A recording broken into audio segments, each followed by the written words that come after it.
अगर नाम चल रहा है तो इसका कोई कुप्रभाव नहीं है, मन शांत है, प्रसन्न है, 100 में 1% भी इसकी कोई परवाह नहीं, कोई चिंता नहीं। जो शास्त्र में लिखा है वो जीवन के अनुभव में उतरना चाहिए। कोई भी रोग जिससे रात दिन लोग जलते हैं वो तुम्हें ताप नहीं दे सकता, कष्ट आएगा लेकिन वो आपको परास्त नहीं कर पाएगा। इधर से कष्ट का प्रहार, इधर आनंद की वो बाढ़ लगी हुई है कि इधर लहरें कष्ट की हो रही, वो आनंद में डूबा हुआ है। ये किससे होता है? नाम जप से। प्रार्थना मान लीजिए, ये प्रवचन नहीं है, जीवन है। अगर आप मान लेंगे तो निहाल हो जाएंगे, आप मस्त हो जाएंगे, आप इस दुखाले से पार हो जाएंगे। शोक, जिन वस्तुओं का हम सेवन करते हैं, जो प्रिय वस्तु होती है, प्रिय जन होते हैं, इनके वियोग में बहुत शोक होता है। सच्ची मानिए, यदि नाम जप कर रहे हैं आप और आपका नाम संग्रह हो चुका है, पाप नष्ट हो चुके हैं, तो आपको कभी किसी के भी वियोग में, चाहे वस्तु हो, पद हो, संपत्ति हो, संबंधी हो, आपके हृदय में ताप नहीं लग सकता। जासु नाम भव भेषज हरनि घोर त्रैशूल, दैहिक भौतिक ताप, ये नाम जापक के हृदय में नहीं लगते, मस्ती रहती है। नरसिंह मेहता जी के पुत्र जब पधारे तो करताल उठाकर नाच रहे गोविंद के साथ। बड़ा अच्छा किया, आप अपनी वस्तु स्वीकार कर लिए, धरोहर थी आपने ले ली, आपकी धरोहर आप मस्त होकर, कोई शोक नहीं।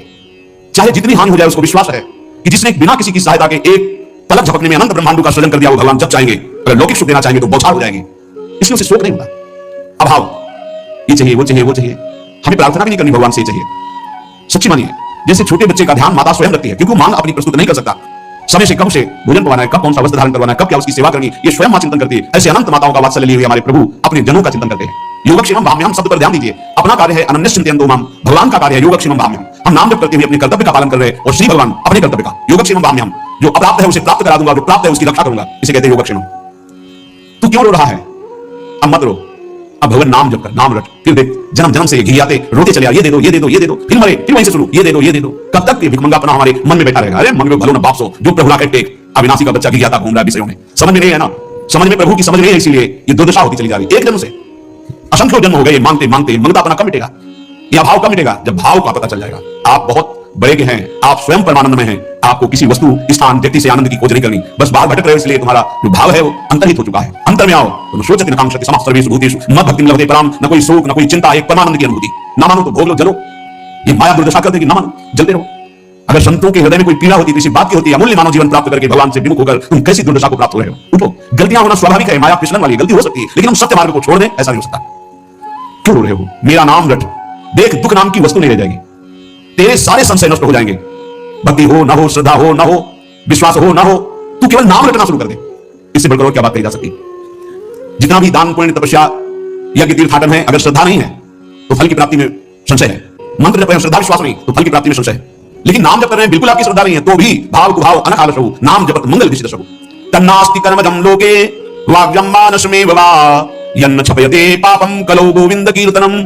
यदि आपसे शारीरिक पाप बन गए हैं, मानसिक पाप बन गए हैं, वाणी के द्वारा अपराध बन गया है, चिंता मत करो।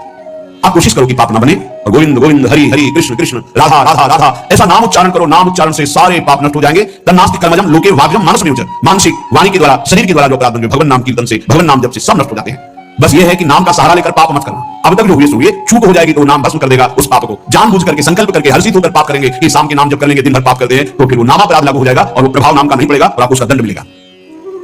उठते बैठते, खाते पीते, सोते, सुख में दुख में, श्रद्धा से अश्रद्धा से, भक्ति से अभक्ति से, एकांत में कोलाहल में, जैसी भी परिस्थिति है उसमें तुम नाम जपो।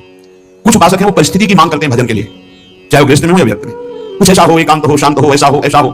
तो भगवान अल्पज्ञ है क्या? तुमको जो परिस्थिति दी है वो भगवान ने विधान करके दी है, उसी विधान में यदि भजन कर लेंगे तो सिद्ध हो जाओगे। परिस्थिति का परिवर्तन ना मांगा जाए, उसी परिस्थिति में भजन करके भगवान की प्राप्ति होगी जो भगवान ने हमको परिस्थिति दी है। परिस्थिति का जो परिवर्तन मांगते हैं उनसे भजन नहीं बनता, वो परिस्थिति के भोक्ता होते हैं, वो भजन के नहीं। इस बात को अंदर से समझो। अब हमारा मन हम भाग करके गृहस्थी से विरक्ति बनना चाहते हैं, नहीं, जरूरत नहीं है, वेश परिवर्तन की जरूरत नहीं है। यदि आपने गृहस्थ धर्म स्वीकार किया है तो परिवार के भरण पोषण की जिम्मेवारी है, तो मेहनत कीजिए और नाम जप कीजिए, परिवार का पोषण कीजिए, भगवत प्राप्ति हो जाएगी। भाग के जाओगे तो जो कुछ तुम्हारा पुण्य बना है उससे तुम्हें जो वैराग्य हुआ है, वो जहां आपने दूसरों का अन्न पाया, जहां प्रणाम नमस्कार स्वीकार किया, वो खत्म हुआ, फिर ऐसा मन चिंतन कराने लगेगा कि गृहस्थी से भी गिरी स्थिति हो जाएगी।